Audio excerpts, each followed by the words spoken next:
Hello, my dear one. This this looks crazy, but it's actually extremely beautiful. We are at the Hermitage of my first monastery in Moldavia, the Hermitage of the Monastery of Râșca. And I want to share this with you. This is day 5 and the last day of a pilgrimage of the holy relics. From Greece, they received here the sash of the Mother of God and a part of Saint Nicholas's holy relics and the relics of Saint Nectarius. They've been received on Wednesday evening to celebrate the feast of the Hermitage of the monastery. And since then, they've received about 60,000 pilgrims. And I wanted you to see what this looks like in practice. A very long queue going from the entry into the monastery all the way to the gates, to the doors of the church. And then people queue as well in the church just to have a few seconds of praying to the Mother of God, to Saint Nicholas and Saint Nectarius. But they have all this time queuing together. Men and women, young people, children. It's now, I think it's past 11 p.m. We are getting close to midnight, and people have been coming every single day since morning until midnight to pray for their own needs and for the needs of those whom they left at home, who could not travel with them because of old age or sickness, illness, God knows.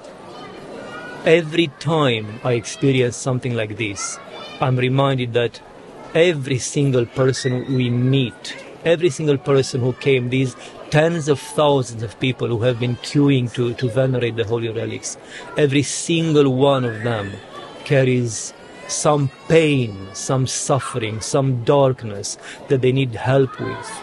And that's why they're here. Nobody does this at the end of a work day. This is Monday. This is Monday, and people came here on Wednesday and Thursday and Friday as well as over the weekend.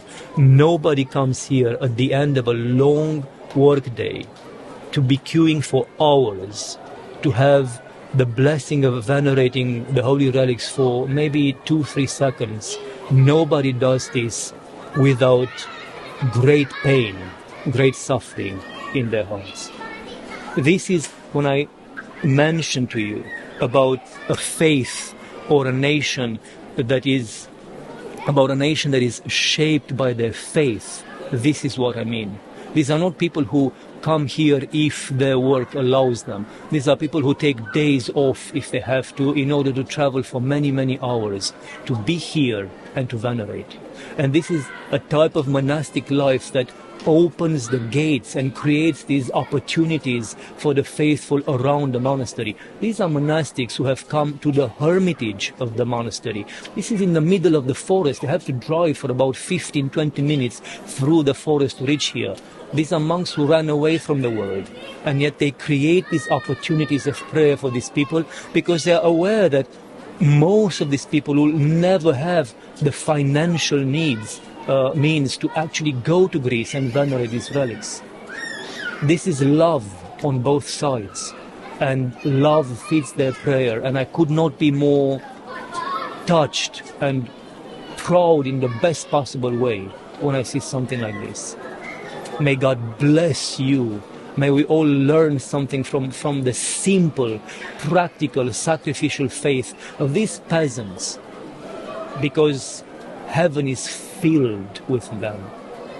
Through their prayers, may we all be saved, my beloved ones.